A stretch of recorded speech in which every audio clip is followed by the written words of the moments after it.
Bismillahirrahmanirrahim. Wal maqalatu tsaniyatu. Maqalah yang kedua. An ba'dil hukama'i rahimahullahu ta'ala.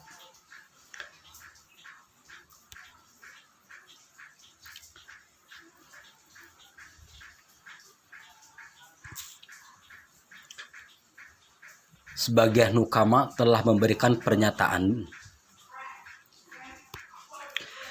arba'atun hasanatun walakin arba'atun minha ahsanu. Hayaun minar rijali hasanun walakinnahu minal mar'ati ahsanu. Al-adlu min kulli ahadin hasanun walakinnahu minal umara'i ahsanu. Wat taubatu min syaihi hasanun walakinnaha minas syabi ahsanu. Wal judu minal agniya'i hasanun walakinnahu minal fuqara'i ahsanu. Empat perkara berikut merupakan yang baik, tapi empat lainnya lebih baik lagi, yaitu rasa malu bagi laki-laki itu baik, tapi bagi perempuan justru lebih baik lagi. Sikap adil dari setiap orang itu baik, tapi sikap adil dari seorang pemimpin itu lebih baik lagi. Tobat yang dilakukan oleh orang yang sudah tua itu juga baik, tetapi taubat lebih baik lagi jika dilakukan oleh orang yang masih muda.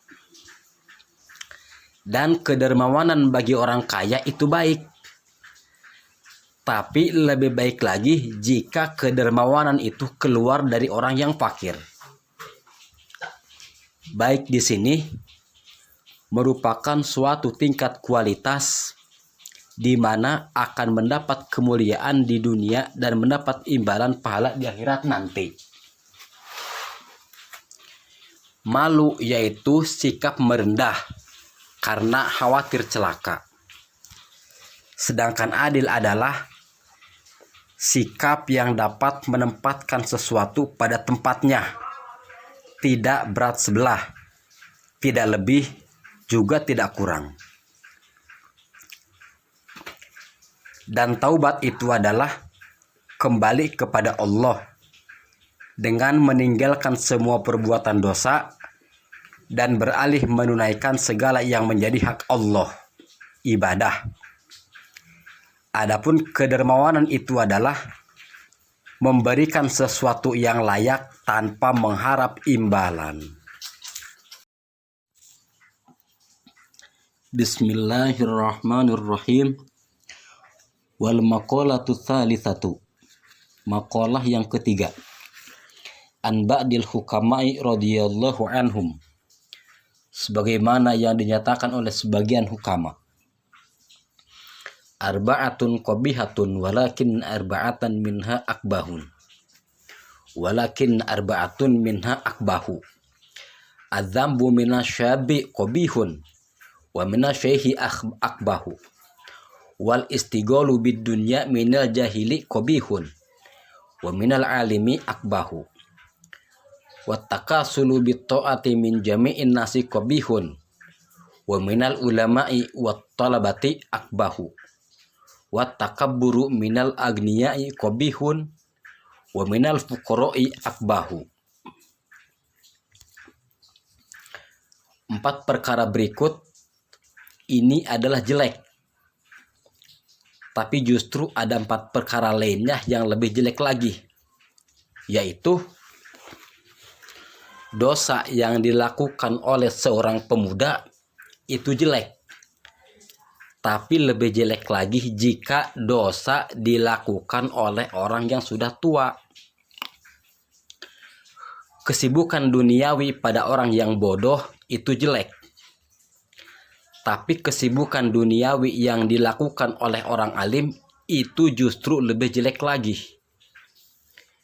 Malas beribadah pada setiap orang itu jelek, tapi lebih jelek lagi jika itu terjadi pada seorang ulama atau penuntut ilmu. Takabur, sombong yang dilakukan oleh orang kaya itu jelek. Tapi lebih jelek lagi orang kafir, orang fakir yang bersikap sombong. Kejelekan itu merupakan suatu tingkat kualitas di mana akan terhina di dunia dan mendapat balasan siksa di akhirat nanti. Kesibukan duniawi yang dilakukan oleh orang yang alim itu lebih jelek lagi. Sebagaimana yang diterangkan dalam sebuah hadis. Man azdada ilman walam yazdad fid dunya zuhdan. Lam yazdad minallahi ta'ala illa bu'dan. Barang siapa bertambah ilmunya tapi tidak bertambah juhudnya, maka akan bertambah jauh dari Allah Subhanahu wa taala.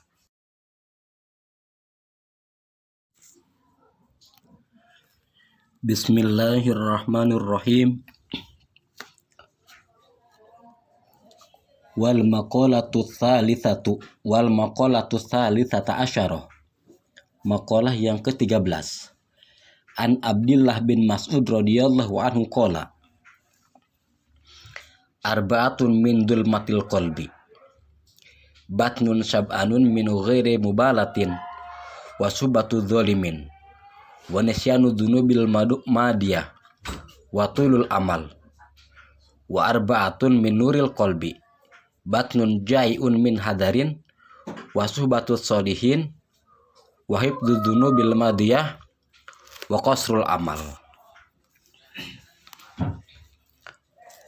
4 perkara yang dapat menyebabkan hati menjadi gelap, yaitu perut yang terlalu kenyang, berteman dengan orang yang jolim, melupakan dosa-dosa yang telah berlalu, dan lamunan ngelantur, berandai-andai. Dan 4 perkara yang dapat menyebabkan hati menjadi bercahaya, yaitu perut yang lapar karena berhati-hati, berteman dengan orang yang soleh, mengingat dan menyesali dosa-dosa yang telah berlalu, dan tidak terlalu berandai-andai atau lamunan yang ngelantur. Adapun batasan kekenyangan perut, sebagaimana yang telah ditentukan oleh syara, adalah sepertiga selera makan. Lamunan ngelantur adalah lamunan yang mengawang jauh sampai membayangkan hal-hal yang mustahil terjadi. Berkaitan dengan hal ini telah diterangkan bahwa Rasulullah Shallallahu Alaihi Wasallam telah bersabda, Inna asyadda ma atakhawafu alaikum khoslatan ittiba'ul hawa wa tulul amal fa amma tibaul hawa fa innahu ya'dilu anil haqqi fa amma tulul amali fal hubbul dunya. Sesungguhnya perkara yang sangat aku khawatirkan atasmu itu ada 2 perkara, yaitu mengikuti hawa nafsu dan berandai-andai yang keterlaluan. Adapun mengikuti hawa nafsu adalah menyimpang dari yang hak.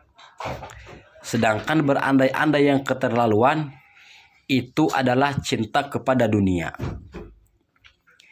Imam Abu Thaib juga telah mengatakan, barang siapa yang duduk dengan 8 golongan, maka Allah akan menambahkan kepada dirinya 8 perkara, yakni barang siapa yang duduk bersama orang-orang kaya, maka Allah akan menambahkan kepadanya kecintaan kepada dunia. Barang siapa yang duduk bersama orang-orang yang fakir, maka Allah akan menjadikan baginya rasa syukur dan ridho terhadap apa yang telah diberikan oleh Allah kepada dirinya. Dan barang siapa yang duduk bersama sultan, penguasa, maka Allah akan menambahkan kepadanya kekerasan hati dan sifat sombong. Barang siapa yang suka duduk dengan perempuan, maka Allah akan menambah kebodohannya dan syahwatnya. Barang siapa yang suka duduk bersama anak-anak, Allah akan menambahkan kecintaannya dalam permainan. Barang siapa yang duduk bersama orang-orang yang fasik, maka ia akan bertambah keberaniannya dalam berbuat dosa dan menunda-nunda taubat. Dan barang siapa yang suka duduk bersama dengan orang-orang yang soleh, maka ia akan bertambah kecintaannya dalam berbuat ketaatan. Serta barang siapa yang suka duduk bersama para ulama, maka ia akan bertambah ilmu dan amalnya. Bismillahirrahmanirrahim. Wal maqalatur rabi'ata asyara. Maqalah yang ke-14. An Hatim Al-Asam rahimahullahu alaihi annahu qala. Diriwayatkan dari Imam Al-Hatim, dari Imam Hatim Al-Asam radhiyallahu anhu, bahwa ia berkata, manidda'a arba'atun bila arba'atin fada'wahu kadhibun. Manidda'a hubballahi walam yantahi an maharimillahi fada'wahu kadhibun. Wa manidda'a hubban nabiyya alaihi salam wa karihal fuqara wal masakin fada'wahu kadhibun. Wa manidda'a hubbal jannati walam yatasaddaq fada'wahu kadhibun. Wa manidda'a khawfan nar walam yantahi anid dzunubi fada'wahu kadhibun.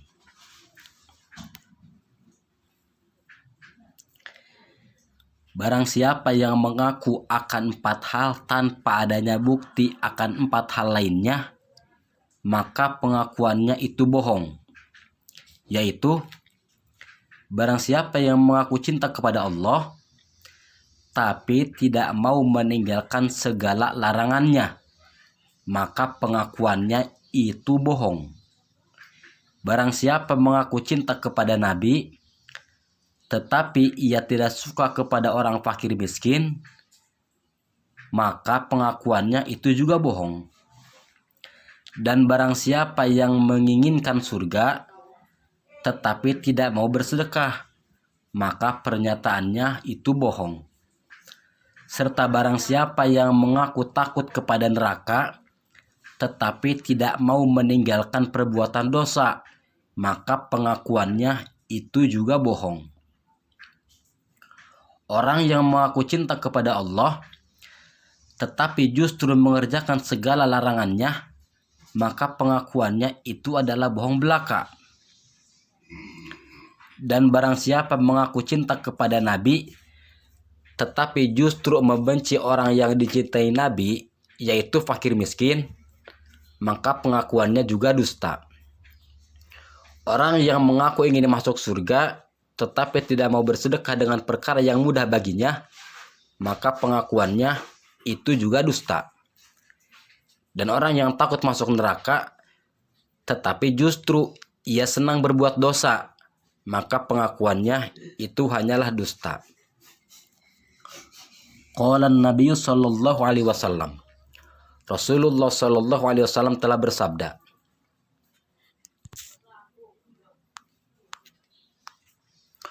hujibatin naru bisyahwati wa hujibatil jannatu bil makarih.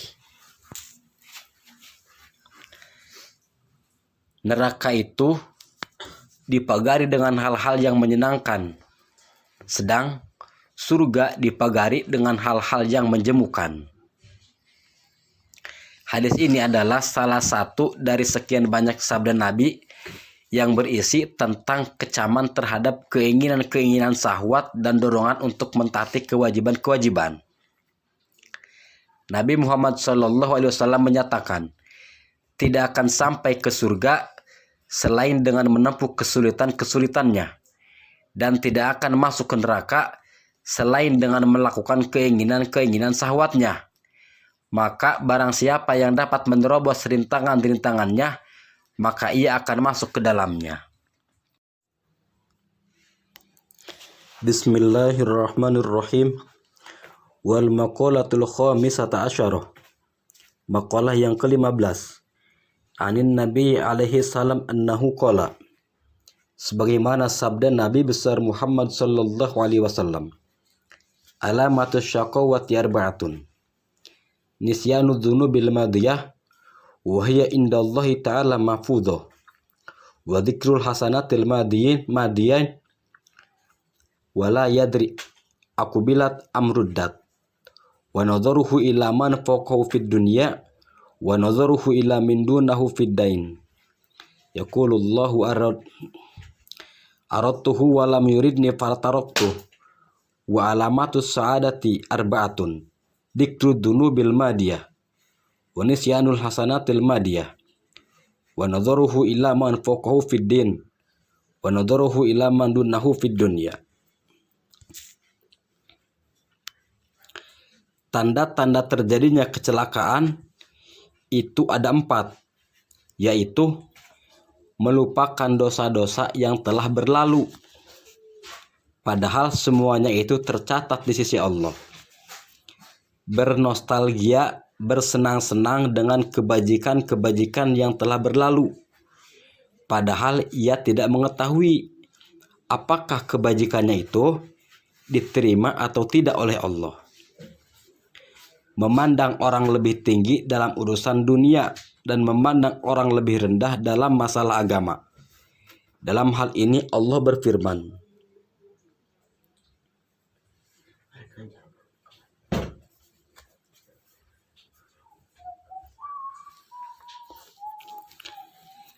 Aku hendak menolongnya, tapi ia tidak berkeinginan kepadaku.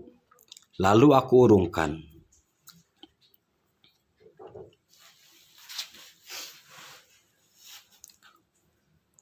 Wa alamatus sa'adati arba'atun. Sedang tanda-tanda terjadinya kebahagiaan itu juga ada 4, yaitu merenungi dosa-dosa yang telah berlalu, melupakan kebajikan-kebajikan yang telah dilakukan, memandang orang yang lebih tinggi kualitas agamanya, dan memandang orang yang lebih rendah dalam urusan dunianya. Adapun tanda-tanda orang yang celaka itu sebagai berikut. 1. Tidak mau memperdulikan dosa yang telah diperbuatnya, dan tidak ada rasa menyesal sedikit pun atas semuanya itu. Padahal dosanya itu dicatat di sisi Allah, baik jumlah, waktu, dan tempat melakukannya. 2. Orang yang selalu mengungkit-ungkit kebaikan yang pernah dilakukannya, padahal ia tidak mengetahui apakah perbuatannya diterima atau tidak oleh Allah. Dan yang ketiga, orang yang berambisi dalam urusan duniawi dan tidak pernah merasa puas terhadap apa-apa yang telah diberikan oleh Allah. Maksudnya tidak qanaah. 4. Orang yang hanya melihat kepada orang yang lebih rendah amal solehnya, serta tidak bersyukur kepada Allah atas nikmat-nikmatnya. Sedangkan tanda-tanda orang yang mendapat kebahagiaan adalah sebagai berikut. 1. Orang yang selalu mengingat-ingat akan kesalahan yang telah diperbuatnya, disertai rasa penyesalan dan memohon kepada Allah, dan memohon ampun maksudnya. 2. Orang yang tidak mau tahu atas kebaikan yang telah diperbuatnya, seolah-olah ia tidak pernah melakukannya, karena kebaikan itu tidak dapat lepas dari penyakit-penyakit atau hal-hal yang dapat merusak. 3. Orang yang selalu melihat kepada orang yang lebih tinggi dalam amal solehnya agar dapat mengikutinya. Dan 4. Orang yang selalu bersyukur kepada Allah atas karunia yang telah dilimpahkan kepadanya dan selalu melihat kepada orang yang lebih rendah kekayaannya atau fakir miskin. Bismillahirrahmanirrahim. Wal maqalatu tsaminata asyarah. Maqalah yang ke-18. Qala alaihi salam. Nabi besar Muhammad sallallahu alaihi wasallam bersabda, arba'atun jawahirun fi jismi bani Adam, yuziluha arba'atu asya'a. Amal jawahirul aqlu, wadinu, wal haya'u, wal amalu soleh. Fal ghadabu yuzilul aqla, wal hasadu yuzilud din, wat tama'u yuzilul haya', wal ghibatu tuzilul amal soleh.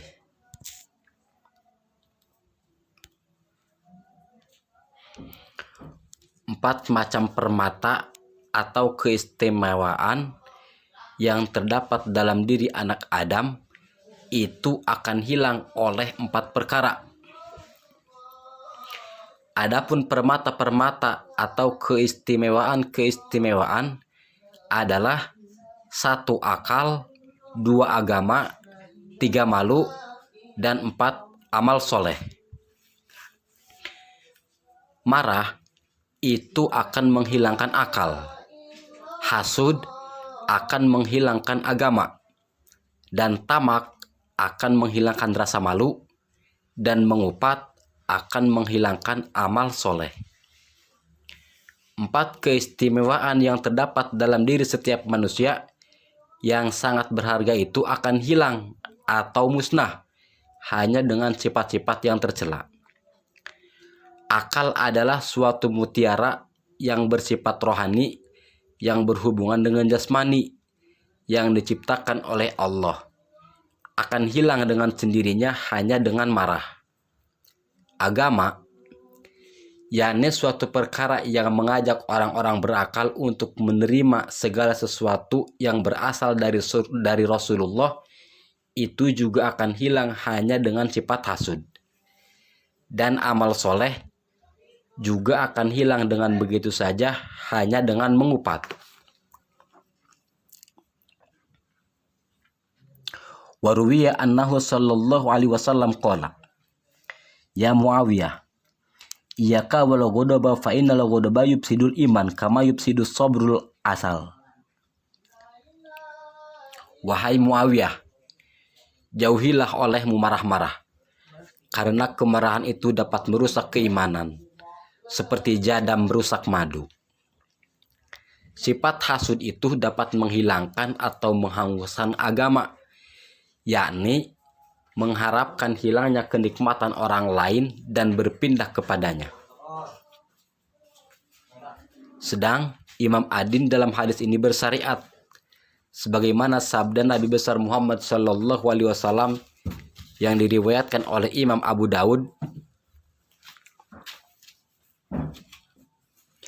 iyakum ruwi annahu sallallahu alaihi wasallam qala, iyakum wal hasada fa innal hasada yaqulul hasanati kama taqulun naru al hatoba.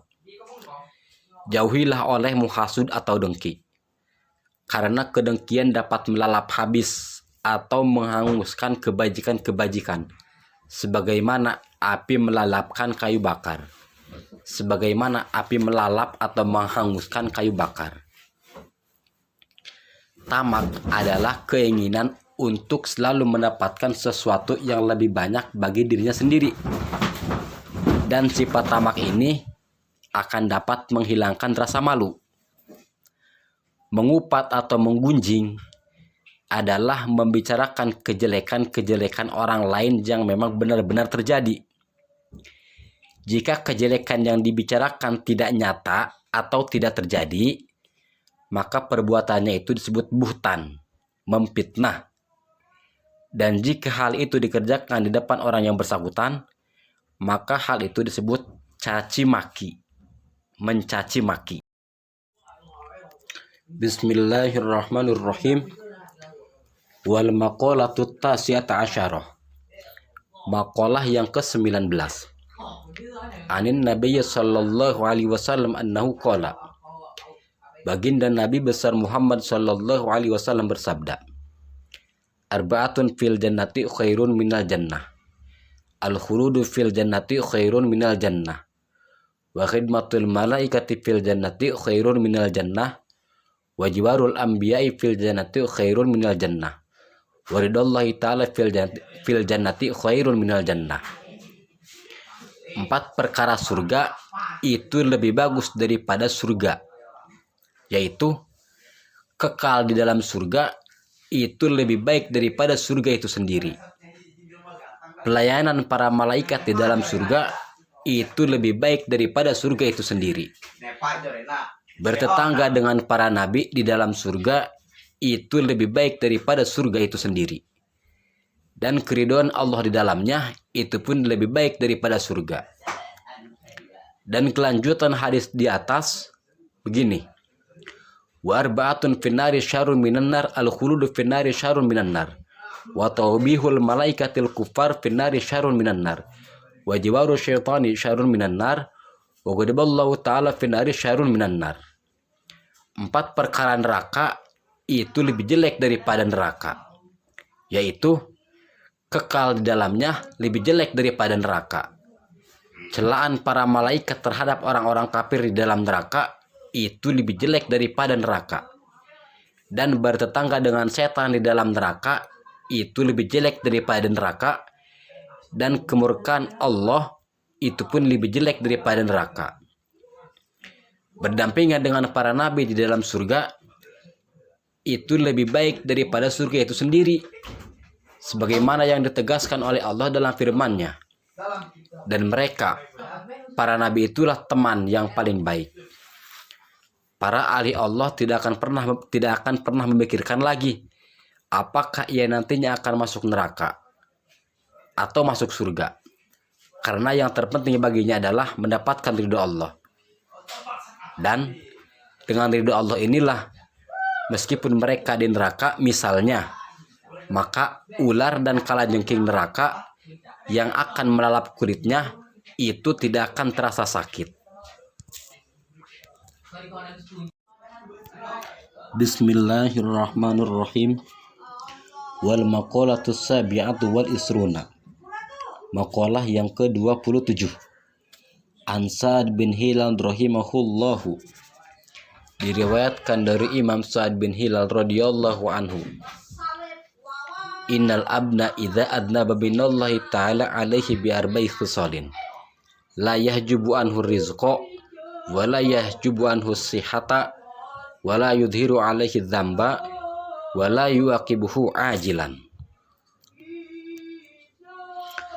Sesungguhnya seorang hamba meskipun berbuat dosa, tetapi Allah tetap memberinya 4 perkara, yaitu rizki tidak akan dihalangi darinya, kesehatan tidak akan dihalangi darinya, dosa tidak ditampakkan kepadanya, dan siksaan tidak ditampakkan kepadanya dengan cepat. Seorang hamba apabila berbuat dosa, maka Allah tetap memberikan kenikmatan kepadanya dengan 4 perkara, yaitu Allah tidak akan menahan rizki untuknya, Allah tetap memberikan kesehatan kepadanya, Allah selalu menutupi dosa-dosanya, dan siksaannya pun tidak akan ditimpakan kepadanya dengan segera, yakni pada waktu ia melakukannya, tapi Allah memberi tempo kepadanya, tetapi juga tidak akan membiarkannya dengan begitu saja. Wa uqiya an Adam alaihissalam qala. Diceritakan bahwa Nabi Adam alaihissalam berkata, Innallah atau umat Muhammadin arbu karmatin ma'ataniha. Sesungguhnya Allah memberikan kepada umat Muhammad 4 kehormatan yang tidak diberikan kepadaku.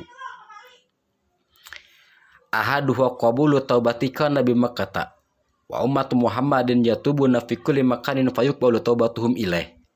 Pertama, kata Nabi Adam, tobatku hanya diterima di Mekah. Ahaduha qabulu taubatika Nabi Makkata. Tapi umat Nabi Muhammad dapat bertobat di mana saja, dan tobat mereka pun dapat diterima. Kedua, sesungguhnya aku berpakaian, tetapi ketika umat Nabi Muhammad berbuat maksiat dalam keadaan telanjang, justru dia memberikan pakaian kepada mereka. Ketiga, ketika aku berbuat maksiat, dia memisahkanku dengan istriku. Sedang umat Nabi Muhammad jika berbuat dosa, Allah tidak memisahkan mereka dari istri-istrinya. Dan yang keempat, aku telah berbuat dosa di surga, maka dia mengusirku dari surga. Sedangkan jika umat Muhammad berbuat maksiat kepada Allah di luar surga, justru Allah memasukkannya ke dalam surga jika mau bertobat. Bismillahirrahmanirrahim. Wal maqalatu tsaniyatu wa thalathuna. Maqalah yang ke-32. Qala Nabi sallallahu alaihi wasallam. Baginda Nabi besar Muhammad sallallahu alaihi wasallam bersabda, "Idza kana yaumul qiyamati yudha'ul mizan fayuti bi ahli salat fayuwaffawna ujurahum bil mizan. Tsumma yuta bi ahli shaum fayuwaffawna ujurahum bil mizan. Tsumma yuta bi ahli balai la yansabu lahum mizan wa la yansharu lahum diwanun fayuwaffawna ujurahum bi ghairi hisabin hatta yatamanna ahlul afiyati law kanu bi manzilatihim min kathrati thawabillahi ta'ala."